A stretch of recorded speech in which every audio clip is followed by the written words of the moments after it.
Hello friends, नमस्कार। मेरा नाम है श्रवण और आप देख रहे हैं टेक्निकल श्रवण। तो ट्रैवल सीरीज़ के एक नए एपिसोड में आप सभी का एक बार फिर से स्वागत है। आज मैं आपको लेकर जा रहा हूँ गोवा। तो ये जो हमारी ट्रिप है वो 2 दिन 3 रात की है। तो इस वक्त सितंबर का महीना है और ये अभी पीक सीज़न नहीं है, ऑफ सीज़न है।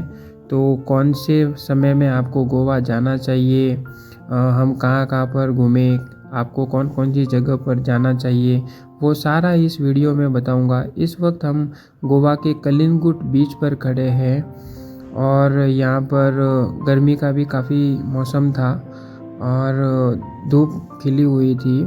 तो इस वीडियो को अंत तक ज़रूर देखें और मैं बताऊंगा कि आप गोवा में 2 दिन और 3 नाइट इटरनरी का प्लान कैसे कर सकते हैं। तो चलिए शुरू करते हैं। तो हमारी जर्नी स्टार्ट होती है पुणे से।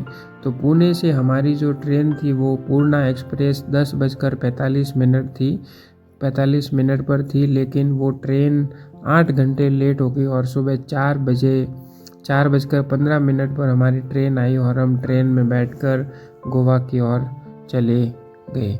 इसके बाद में गोवा पहुंचते पहुंचते हमको शाम के 7 साढ़े 7 बज गए थे। गोवा के मडगांव स्टेशन पर उतरकर हमारे पास में 2 चीज़ें थी, पहला कैब और दूसरा बस। तो कैब की जो प्राइस थी वो बहुत ज़्यादा थी, 1700 रुपये मडगांव से कलिंगुट की।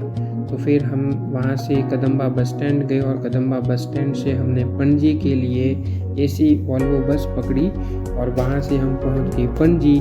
पणजी में जाकर हमने एक स्कूटी किराए पर ली और स्कूटी से हम पहुँच गए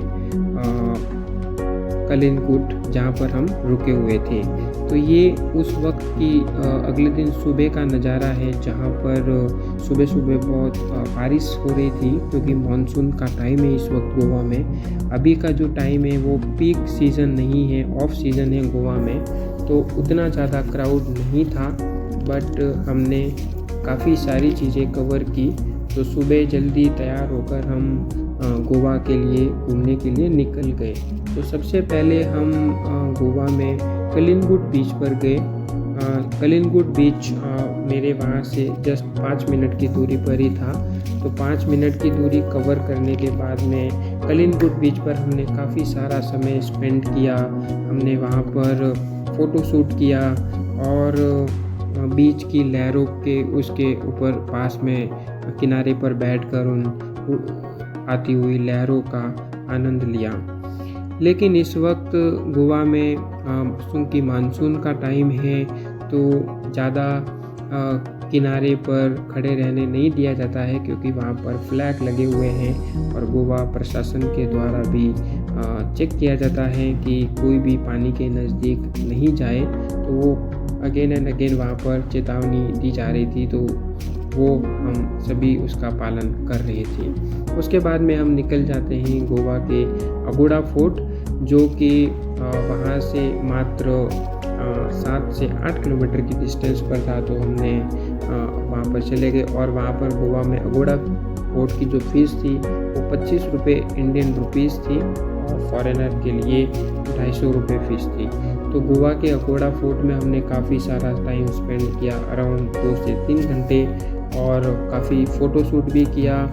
उसके बाद में अगोड़ा फोर्ट जो है वहाँ पर ऐसा माना जाता है कि जो पुर्तगालीज़ आए थे वो उन्होंने यहाँ पर स्टे किया था, या वहाँ पर उन्होंने जो एज ए जेल के रूप में इसको यूज़ किया था।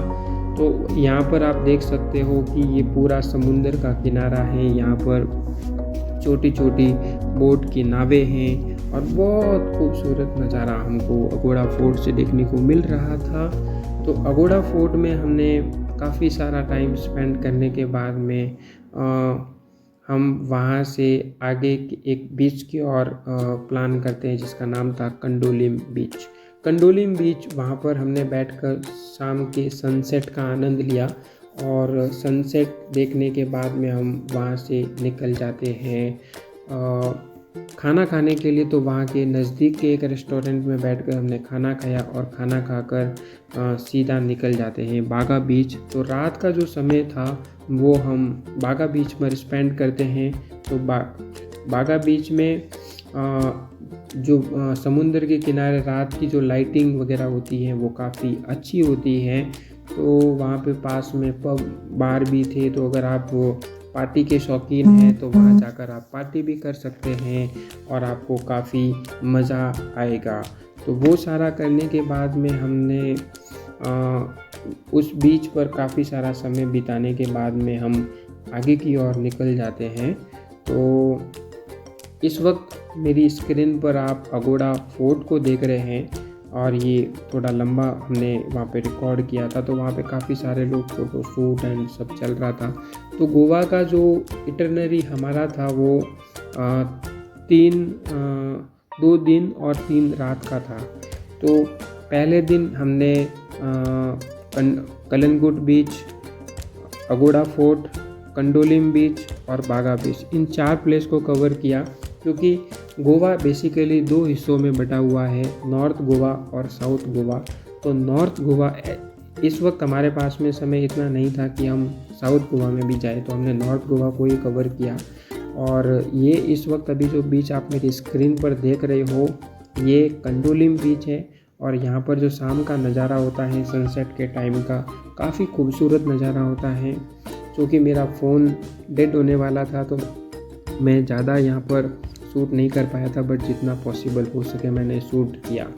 उसके बाद में फिर हम, जैसा मैंने आपको बताया कि हम बागा बीच गए थे, रात्रि का समय हमने वहीं स्पेंड किया था। और अगले दिन सुबह हम गए थे एक चर्च जिसका नाम था इमाक्युलेट चर्च नाम था। तो वहाँ पर हम गए और हम गोवा स्टेट म्यूज़ियम में भी गए। ये हमारा दूसरे दिन का प्लान था।